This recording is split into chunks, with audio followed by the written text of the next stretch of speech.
Na mitologia grega, Deméter era a deusa da agricultura, ou seja, a responsável por proteger as plantações e garantir a fertilidade dos grãos. Filha de Cronos e Reia, irmã de Zeus, era também a deusa das estações do ano. Era, pois, uma divindade de primeira grandeza, já que, sem ela, qualquer criatura terrena ficava sem o alimento. Havia muitos bosques consagrados a Deméter, e é num deles que esta história começa, a história de Eresicton, que nos ensina, entre outras coisas, que a ambição humana pode gerar a angústia de um vazio que nada preenche.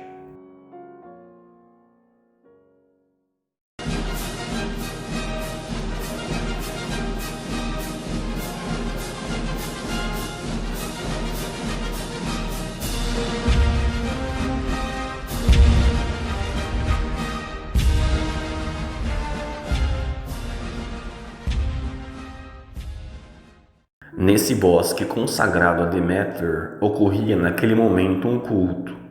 De repente, porém, ouviu-se, vindo de fora do bosque, um rumor de vozes masculinas, nas quais gritos entremeavam-se a cantos. Não eram, contudo, cantos sacrificiais. O ruído do vozerio aumentou a ponto de a sacerdotisa ver-se obrigada a interromper o culto. Logo surgiu por entre as árvores um grupo de homens que tinham o ar descontraído e risonho.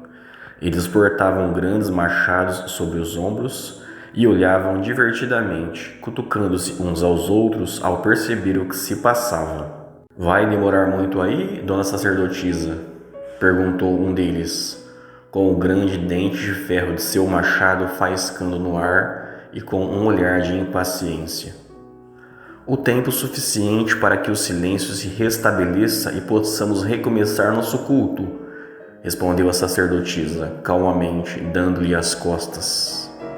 Um homem gordo e imenso, que parecia ser de fato o líder do grupo, afastou com uma das mãos o lenhador, como quem afasta um galho do rosto. Depois, adiantando-se, tomou a palavra. "A senhora pode prosseguir com sua ladainha, que nós cumpriremos a nossa tarefa, a nosso modo", disse. "Adiante, vamos colocar abaixo estas árvores." Esse homem rotundo era Eresicton, rico e poderoso. Ele estava decidido a construir um novo palácio para si com a madeira de toda a floresta. "O que pensa que está fazendo?", gritou indignada a sacerdotisa. Mas sua voz humana já não era o bastante para se sobrepor aos ruídos dos machados, que estalavam com vigor sobre os troncos das árvores. Deméter, que tudo via, decidiu ela própria tomar a palavra, falando pela boca de sua sacerdotisa. "Fora, invasores!", gritou a deusa, cuja voz vibrante silenciava todos os machados. "Como ousam destruir este bosque consagrado exclusivamente a mim?" "Preciso destas árvores, dona", disse Eresicton. "Ninguém tocará nestas árvores sob pena de terrível castigo", advertiu Deméter. "Dona, não fique nervosa, há milhares de bosques espalhados por toda esta região. Escolha outro e deixe-nos trabalhar em paz." "Você insiste em me desafiar?", disse a deusa, encolerizando-se. O homem, ao perceber que Deméter avançava para si, empunhou com vigor o machado. "Para trás, mulher, ou a farei em pedaços." Deméter, então, resolveu aparecer com sua própria aparência. "Maldito!", gritou a deusa. "A partir de agora você está sob o peso da minha maldição." Eresicton, diante daquela assustadora intervenção, deu um grito de terror. Lançou para o alto o machado e pôs-se a correr, espavorido, juntamente com os seus homens.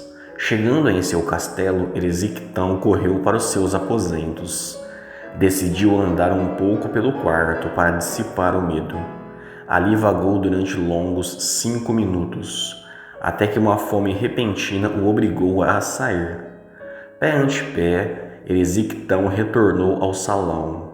Tinha um vago receio de que algo pavoroso tivesse acontecido. Não, tudo parecia em ordem. A sua querida mesa ainda estava lá, embora terrivelmente vazia. Ainda era cedo, mas a correria e o terror adiantaram o relógio de seu estômago. Cozinheiros, trovejou Eresictão. Pois não, senhor, responderam os 4 cozinheiros. Estou morto de fome, adiantem o almoço. Sim, senhor, e voltaram à cozinha. Uma fome terrível lhe devorava as entranhas. Nunca sentira fome parecida. Vamos, tragam logo a comida, rugia Eresictão, sentindo um vácuo crescer-lhe no estômago. Imediatamente, os criados surgiram com os primeiros pratos, que desapareceram em questão de minutos em sua goela voraz. Sua fome gigantesca, porém, em nada foi aplacada. Mais comida? Rugiu outra vez Eresictão. Os 4 cozinheiros prepararam tudo o que enxergaram na despensa, enquanto os criados levaram para o salão imensas travessas repletas de comida. Instantes depois, retornaram com elas completamente limpas. Mais comida? Ouviu-se ainda. Nada parecia bastar ao apetite bestial de Eresictão, que começava a se tornar colérico. O que está havendo aí dentro? Gritou com a boca cheia. Tragam comida de verdade. Numa medida extremada, o chefe dos cozinheiros ordenou que o maior dos javalis fosse abatido e assado imediatamente sobre uma grande fogueira, montada às pressas no pátio. O dia se fez noite quando a fumaça do assado se levantou das brasas e cobriu o sol como uma imensa nuvem de incenso. Eresictão, sentado à mesa, despejou sobre ela uma cachoeira de saliva, enquanto aguardava impaciente o prato principal.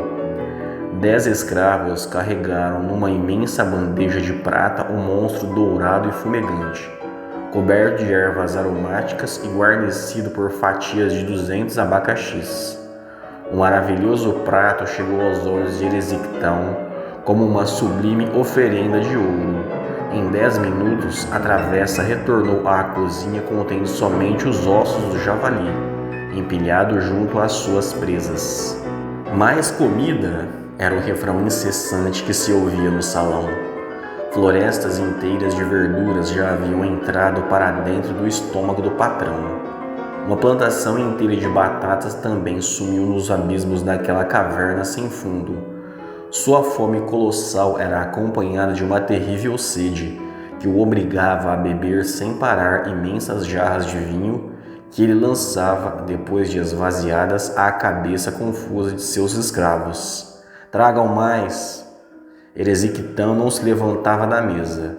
Quanto mais comia, mais insistentes tornavam-se os seus pedidos. Os cozinheiros já não sabiam mais o que colocar nas panelas. Todas as aves da criação já haviam passado pelo holocausto das chamas. No terror das exigências, 13 gatos, 20 cachorros e até mesmo a parelha de cavalos que puxava o carro de Eresictão foram lançados vivos na fornalha. Ele não distinguia mais nada, engolindo até os ossos. Quando chegou a noite, Eresictão ainda estava à mesa. Seu rosto, no entanto, estava um tanto mais magro e sua pança parecia ter recuado um pouco para dentro do manto. Sim, por incrível que parecesse, Eresictão estava emagrecendo. Preso à mesa, o pobre homem, gordo e famélico, implorava: comida, meus escravos, pelos deuses, mais comida. A noite se passou em comilanças. Não tendo mais, enfim, que comer em casa, Eresictão saiu desesperado pelas estalagens, devorando tudo o que encontrava nessa selvagem expedição noturna. Quando o sol retornou, encontrou-o devorado por uma fome infinitamente maior do que aquela com a qual sentara-se pela primeira vez à mesa. Seu corpo estava debilitado, suas faces começaram a se encovar, suas mandíbulas, de tanto comer, doíam a ponto de não poder mais movê-las. Suas vestes pendiam do corpo. Eresictão estava a meio caminho de se tornar um espectro de si mesmo. Fora reduzido à mais negra mendicância. Passava os dias sentado nas praças, recolhendo de forma vil os restos que até os cães cobertos de sarna refugavam. O único consolo é que ainda tinha a seu lado Metra, sua dedicada filha. Minha querida filha, faça-se o mais bela que puder, disse um dia Eresictão. Por que, meu pai? Indagou Metra, acariciando-lhe a face encovada. Vou vendê-la. Me vender? É preciso. Eu preciso, justificou o velho, fraco e faminto. No mesmo dia, a bela e encantadora Metra foi feita escrava nas mãos de um horripilante comerciante. Depois de passar pelo suplício das carícias daquele homem abominável, Metra, à noite, remeteu a Poseidon as suas mais ardentes preces, enquanto o seu odioso amo ao lado roncava.